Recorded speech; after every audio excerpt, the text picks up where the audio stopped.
Chief Minister Dr. Pramod Sawant launched Goa Anna Sanskriti, a book authored by Padma Vinayak Kedekar and published by the Department of Information and Publicity at Mantralaya. The book celebrates Goa's diverse food heritage and the culinary traditions that unite Goans. The CM encouraged students and researchers to explore the book, stating, "We become what we eat." He also congratulated Sri Kedekar and the department for their valuable contribution to preserving Goa's cultural identity.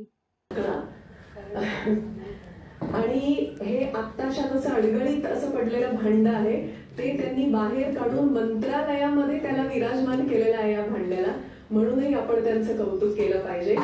काही भागात 66 मध्ये याला सान्ना चोंद्र असंही म्हणतात.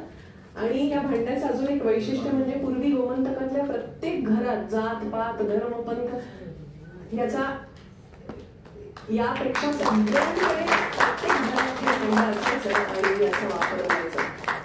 सर्वात अगोदर गोवा सरकारच्या वतीनं, गोवा इन्फॉर्मेशन पब्लिसिटीच्या वतीनं आणि समस्त गोव्याच्या लोकांच्या वतीनं मी पद्मश्री विनायक काका केडेकर यांचं खूप खूप अभिनंदन करतो. गोवा अन्न संस्कृती हा ग्रंथ लिहिणं म्हणजे एका राज्याचा हा ग्रंथ आहे हे म्हणायला काही हरकत नाही. कारण आपण ज्यावेळेला विचार करतोय त्याने विचार करत असताना पर्टिक्युलरली एका विशिष्ट समाजाचा किंवा एका विशिष्ट धर्माचा विचार न करता पूर्ण गोव्यातील अन्न संस्कृती कशी असावी आणि कशी होती आणि इन फ्युचरमध्ये म्हणजे एखाद्याला जर हा विषय शिकायचा झाला, इन फ्युचर एखाद्या युनिव्हर्सिटीमध्ये म्हणा किंवा हायस्कूलमध्ये एखाद्याला रिसर्च करायचा जरी योग आला तर हा ग्रंथ हा नक्कीच त्याच्या उपयोगी पडेल असं मला वाटतं. आणि ह्यावरती बोलत असताना म्हणजे शुभदामिनी सावेकरने पूर्णतः ह्या अन्न संस्कृती ग्रंथामध्ये म्हणजे एकंदर गोव्यामध्ये असलेल्या भात शेती, नारळ आणि मासे या 3 गोष्टी कशा पद्धतीने लिंक्ड आहेत आणि कशा पद्धतीने ह्या सगळ्या समाजासाठी उपयुक्त आहेत ह्या खूप चांगल्या पद्धतीने सांगितलेल्या आहेत. अन्न संस्कृती सांगत असताना मत्स्य संस्कृती, आहार संस्कृती ही त्यांनी कधी विसरलेली नाहीये. आणि आपण ज्याला म्हणतोय की दिनचर्या आणि ऋतुचर्या, कुठल्या ऋतूमध्ये काय खाणं हेही त्यामध्ये खूप चांगल्या पद्धतीने म्हणजे विनायक काका खेडेकर यांनी लिहिलेलं आहे. कारण हे लोकांना समजणं गरजेचं आहे. आज आपण बघतोय की अन्न संस्कृती ही लोक विसरत चाललेले आहे. ज्याला आपण लाईव्ह फूड आणि डेड फूड असा जो प्रकार आता आलेला आहे, आपण काय खावं आणि काय खाऊ नये हेही बऱ्याच लोकांना समजत नाहीये. त्यामुळे मला वाटतं की आत्ताच्या पिढीने जरी हे पुस्तक वाचलं तर नवीन ते पुढच्या पिढीपर्यंत थोडं तरी ज्ञान ते त्यांना देतील याची अपेक्षा आहे. कारण पुढची पिढी वाचण्यात खूप कमी असणार. कारण पुढची पिढी आजकाल पुस्तकं वाचत नाही, ते फक्त मोबाईलवरती ऐकत असतात किंवा कुठेतरी इंटरनेट याच्यावरती थोडंसं वाचत असतं. त्यामुळे ह्या पिढीने निदान हे पुस्तक वाचावं आणि इतरांच्या मध्ये बोलावं किंवा बोललं किंवा समजून सांगावं. या निमित्ताने आपली अन्न संस्कृती ही पुढच्या पिढीपर्यंत जाईल, पुढच्या पिढीला त्याचा खूप फायदा होईल.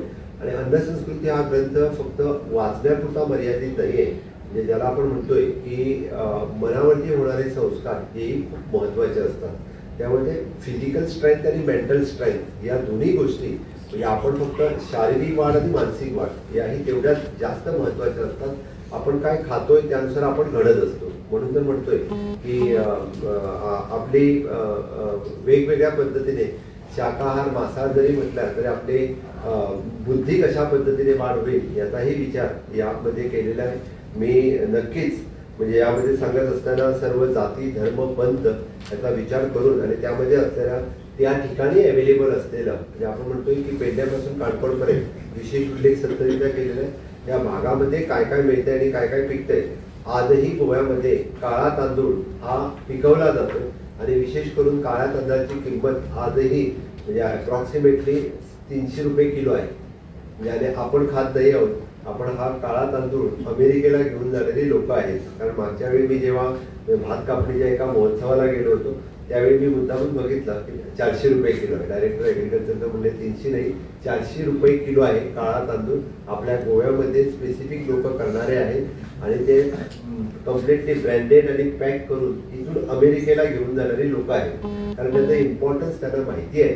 त्यामुळे या अन्न संस्कृतीच्या पुस्तकामध्ये अशाच पद्धतीच्या विविध विषयावरती तो उल्लेख केलेला आहे. तो आपण जर सगळ्यांनी वाचलं तर आपल्याला त्यामधलं ते समजून येईल.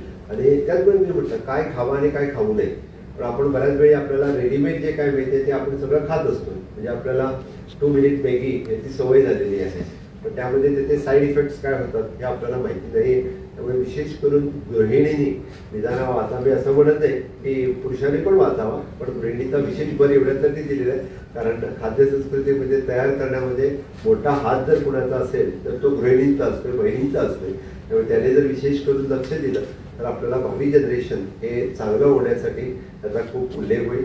मी मुद्दामून खेडेकर काका पद्मश्री यांचं खूप खूप अभिनंदन एवढ्यासाठी करतोय कारण एवढ्या कंटिन्युअसली हा कार्यक्रम घेण्यासाठी माझ्याकडे स्वतः ते 2 वेळा आले. एवढा मोठा कार्यक्रम नाही तर आपण मंत्रालयामध्येच हा कार्यक्रम या ठिकाणी घेऊ, कारण सहसा म्हणजे कुठलाही इन्फॉर्मेशन डिपार्टमेंट कुठल्याही पुस्तकाचं इंडिपेंडेंटली करतात, अजून कोणतरी आमचं एखादं जाऊन इनॉग्रेशन करतोय. पण खेडेकर काकांना हा ग्रंथ माझ्याच हस्ते करायचा होता आणि नंतर मला पण त्याचं इम्पॉर्टन्स समजलं कारण हा राज्याचा ग्रंथ आहे, त्यामुळे तो मुख्यमंत्र्यांनीच करावा म्हणून त्याचं इनॉग्रेशनचा कार्यक्रम हा मी मंत्रालयाचा या मेन हॉलमध्ये ठेवला. मी मनापासून त्यांचं खूप खूप अभिनंदन करतो आणि इन कालांतराने हा ग्रंथ गोव्यासाठी एक आदर्शवत ग्रंथ ठरेल. सगळेजण त्या ग्रंथाकडे पाहत असताना एक राज्याचा ग्रंथ आहे असं म्हणून पाहेल आणि आजच्या या डिजिटल युगामध्ये सुद्धा अन्नसंस्कृती ही किती महत्त्वाची आहे या नवीन मुलांच्या ते लक्षात येईल याची मला खात्री आहे. आणि नक्कीच परत एकदा म्हणजे आपल्या टुरिझम कल्चर या सगळ्यांना आपण एक पुढे जात असताना की सरकार नक्कीच या ग्रंथाचा विचार करत असताना मी तर म्हणेन की विशेष करून वेगवेगळी हॉटेल्स लाईन्स जी आहेत त्यांच्यासाठी हा मार्गदर्शक ठरू शकतो कारण विशेष करून गोवन फूड खाण्यासाठी विशेष लोक या स्मॉल्स याच्यावरती जातात. इथं 5 स्टार आणि बाकी याच्यामध्येही गोवन कल्चर प्रमोट करण्यासाठी त्याचा उल्लेख करावा. मी टुरिझम ह्यांचा मुद्दाहून सांगेन की विशेष करून त्याने जर ते शिकून घेतलं तर त्याला आपण म्हणतोय की गोव्यामध्ये जी लोक येतात, टुरिस्ट लोक येतात किंवा फॉरेन कंट्रीतून लोक येतात त्यांना गोवन स्वाद देणं